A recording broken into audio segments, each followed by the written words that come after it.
आज हम आपके लिए एक ऐसी खबर लेकर आए हैं जो न सिर्फ भारतीय रेलवे के लिए बल्कि पूरे देश के लिए गर्व का पल है। लेकिन रुकिए, पहले एक सवाल। क्या आपने कभी सोचा कि भारतीय रेलवे जो हमें एक शहर से दूसरे शहर तक जोड़ता है, अब विदेशों में भी अपनी ताकत दिखाने जा रहा है? जी हाँ, भारतीय रेलवे अब अपने इंजनों को समुद्र पार अफ्रीका के एक देश तक भेजने जा रहा है। लेकिन ये देश कौन सा है और इन इंजनों में ऐसा क्या खास है जो पूरी दुनिया में इनकी डिमांड बढ़ती जा रही है? क्या ये इंजन इतने खास हैं कि ये विदेशों में भारत का नाम रोशन कर पाएंगे? और सबसे बड़ा सवाल, इससे भारतीय रेलवे को कितना फायदा होगा? इन सवालों का जवाब जानने के लिए आपको ये वीडियो आखिर तक देखना होगा। भारतीय रेलवे ने एक ऐतिहासिक कदम उठाया है जिससे न सिर्फ उसका राजस्व बढ़ेगा बल्कि भारत का नाम भी वैश्विक स्तर पर चमकने वाला है।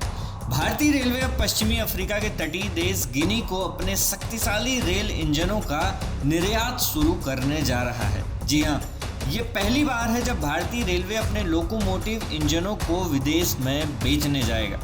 इस ऐतिहासिक पल को और खास बनाने के लिए खुद प्रधानमंत्री नरेंद्र मोदी 20 जून को बिहार के सारण जिले के मरहौरा में बने डीजल लोकोमोटिव फैक्ट्री से पहले निर्यात इंजन को हरी झंडी दिखाएंगे।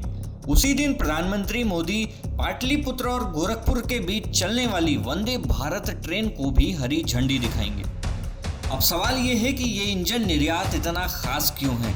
रेल मंत्रालय के एक वरिष्ठ अधिकारी ने बताया कि पहले भारतीय रेलवे लाइन ऑफ क्रेडिट के तहत इंजन भेजा करता था। इसका मतलब है कि भारत कुछ देशों को विकास परियोजनाओं के लिए मदद के तौर पर इंजन भेजता था, जैसे कि बांग्लादेश और मोजाम्बिक। लेकिन इस बार बात अलग है। गिनी को ये इंजन एक व्यावसायिक अनुबंध के तहत भेजे जा रहे हैं, यानी ये एक बड़ी बिजनेस डील है। इस अनुबंध के तहत भारतीय रेलवे अगले 3 साल में गिनी को कुल 150 इंजन सप्लाई करेगा। ये इंजन बिहार के मरहौरा में बने डीजल लोकोमोटिव फैक्ट्री में तैयार किए जा रहे हैं। ये फैक्ट्री पीपीपी यानी पब्लिक प्राइवेट पार्टनरशिप मॉडल पर बनी है, जिसमें अमेरिकी कंपनी वेबटेक की हिस्सेदारी जीई ट्रांसपोर्टेशन और भारतीय रेलवे के साथ मिलकर काम कर रही है। अब बात करते हैं कि इन इंजनों में ऐसा क्या खास है। ये इंजन 4500 हॉर्स पावर की ताकत वाले हैं। इनका इस्तेमाल गिनी के लौह अयस्क खदानों से माल ढोने के लिए किया जाएगा।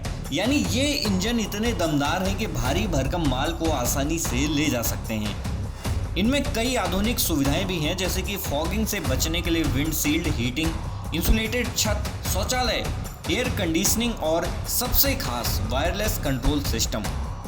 इस सिस्टम को distributed power wireless control system कहते हैं, जो एक ट्रेन में कई इंजनों को वायरलेस तरीके से कंट्रोल करने की सुविधा देता है।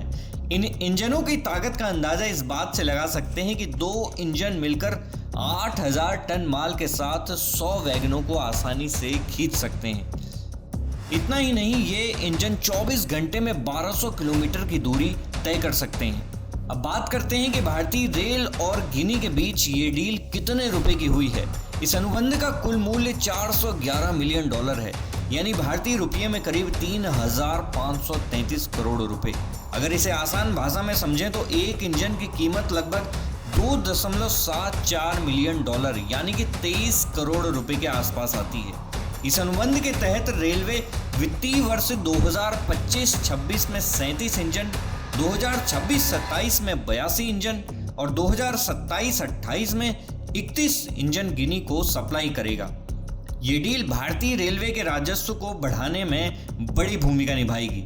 अगर इस इंजन को बनाने वाली फैक्ट्री की बात करें तो इस कारखाने में 3 तरह की रेलवे पटरियां बिछाई गई हैं: ब्रॉड गेज, स्टैंडर्ड गेज और केप गेज। इससे ये कारखाना अलग अलग देशों के लिए इंजन बना सकता है। इस निर्यात से मरहौरा कारखाना अब लोकोमोटिव निर्यात का वैश्विक केंद्र बनने की राह पर है। और सबसे अच्छी बात, इस प्रोजेक्ट से स्थानीय लोगों को भी रोजगार मिल रहा है। इस कारखाने में 285 लोग सीधे तौर पर काम कर रहे हैं और 1215 लोग अप्रत्यक्ष रूप से रोजगार पा रहे हैं। यानी ये प्रोजेक्ट न सिर्फ रेलवे के लिए बल्कि बिहार की अर्थव्यवस्था के लिए भी वरदान साबित होगा। दोस्तों, ये खबर न सिर्फ भारतीय रेलवे की ताकत को दिखाती है बल्कि ये भी बताती है कि भारत अब वैश्विक स्तर पर अपनी तकनीकी क्षमता और उत्पादन में कितना आगे बढ़ चुका है। इस निर्यात से न सिर्फ रेलवे का राजस्व बढ़ेगा बल्कि भारत का नाम भी पूरी दुनिया में गूंजेगा। तो आपको ये खबर कैसी लगी कमेंट में जरूर बताएं। लखनऊ से उमेश द्विवेदी की रिपोर्ट, सरकारी मंथन।